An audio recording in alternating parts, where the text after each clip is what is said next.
Now, in our particular culture, we learn about time and we learn about space. And in our particular culture, space is an area where there is nothing. And time is linear. And time flows from the past to the present and into the future.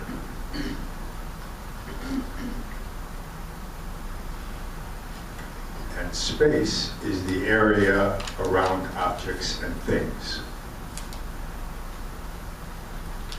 So the unbroken wholeness of time is divided into a past, a present, and a future.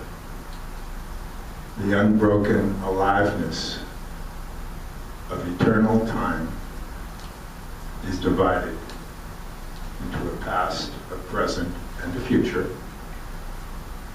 And the present is when I am.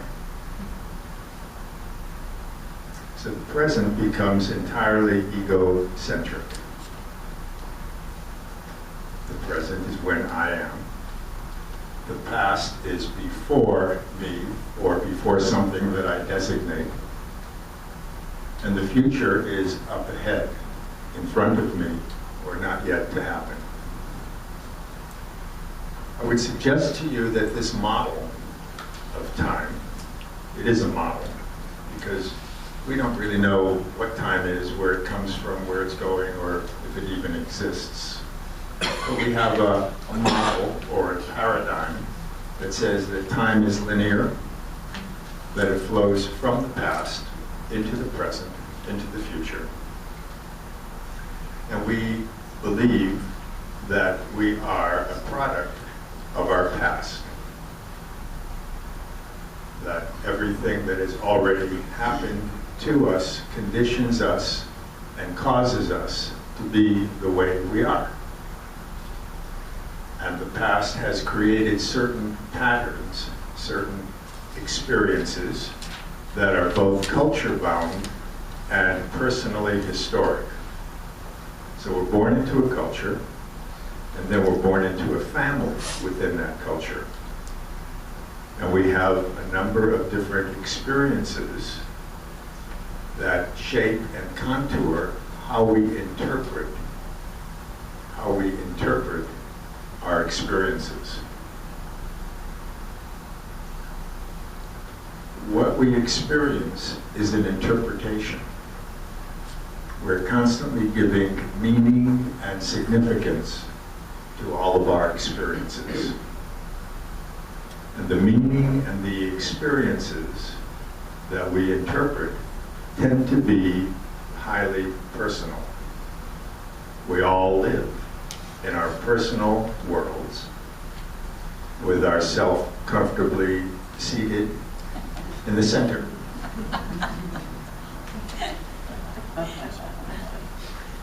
And we interpret what is meaningful and significant to ourselves. And that would work, except everybody else is doing the same thing. Don't you just hate when that happens?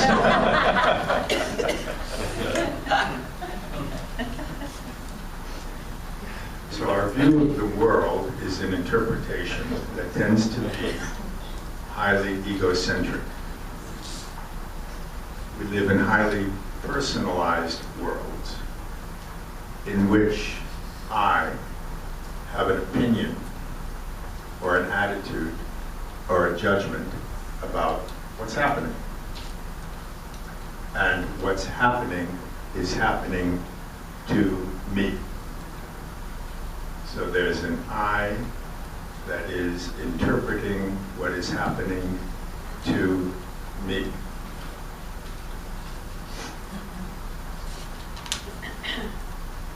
I don't know if I need to explain the difficulties of this way of being in the world or not. This is a pretty advanced group. I think you've got it. And it's so healthy to be lighthearted. with ourselves as we see the absurdity of how we're organizing our own discomfort and our own suffering. It's good news. There's a possibility that we can outlive ourselves. Now, wouldn't that be a relief if we could outlive ourselves? And so it seems as though meditators are engaged in our practices because we want to become less self-encumbered. We don't meditate as a self-help mechanism. It's not a tool for self-help. It's a tool to help us outgrow our personalities.